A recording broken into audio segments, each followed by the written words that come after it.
భగవంతుడు చూసేది ఆచరణ.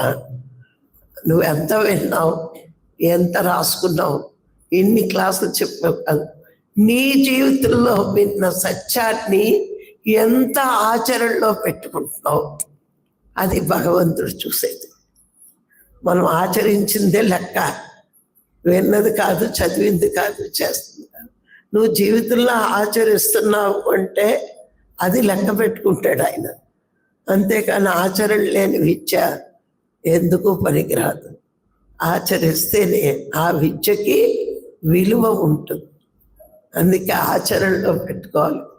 మీరు ఈ మార్గంలోకి వచ్చారు అంటే ఎన్నో జన్మల పుణ్యం ఉంటేనే ఈ మార్గంలోకి వస్తామండి. మనం పత్రికారు లాంటి గురువు మనకు దొరికి సత్యాన్ని బోధించినప్పుడు మనం నిజంగా మన నగల్ని, మన డబ్బుని చాలా జాగ్రత్తగా దాస్తాం కదా. ఇంటికి బస్సాలు చూస్తాం, తాళం వేసామా లేదా, సరుకులు చూస్తాం, అన్నీ చూస్తాం.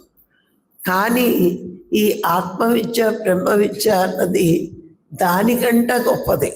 ఈ డబ్బు నగలు ఈ జన్మకే, కానీ ఈ విద్య జన్మ జన్మలకి. ఇది మన నుంచి జారిపోకుండా కాపాడుకోవాలి. ఎప్పుడు జారిపోతే మాయకు వశమే ప్రపంచం వైపు దాటిపోతే ఇది మనను వదిలి వెళ్ళిపోద్ది. సరస్వతీదేవి మన దగ్గర ఉండాలంటే దాన్ని గుప్తంగా జాగ్రత్తగా దాచుకుంటేనే ఉంటుంది సరస్వతీదేవి. మనకి ఇవ్వాలా వద్దా, నీ కోరిక ఎలా ఉండాలి, ఈ ఆత్మవిద్య బ్రహ్మ విద్య నేను పొందాలి అనే కాంక్ష మనకి లోన ఉండాలి. ఆ సరస్వతి కటాక్షం రావాలి మనకి. అంటే ఆ విద్యని గౌరవించినప్పుడే ఆచరణలో పెట్టుకుంటాం. ఆచరణలో పెట్టుకోలేదంటే విద్యని మనం గౌరవించలేనట్టే. పరోపకారం లేని రోజున ఈ విద్య కూడా మన దగ్గర ఉండదండి, వెళ్ళిపోతుంది, వదిలేసి. అందుకే అన్నీ ఉండాలి మనకి.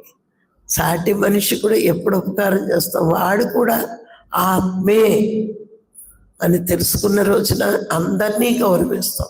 అవునా? వాడు దేహం అనుకుంటే గౌరవించాం, నాకంటే తక్కువ, నేను ఎక్కువ అనుకుంటాం. అది డబ్బు ఉండేవండి, విద్య ఉండేవండి, గర్వం వచ్చేస్తుంది.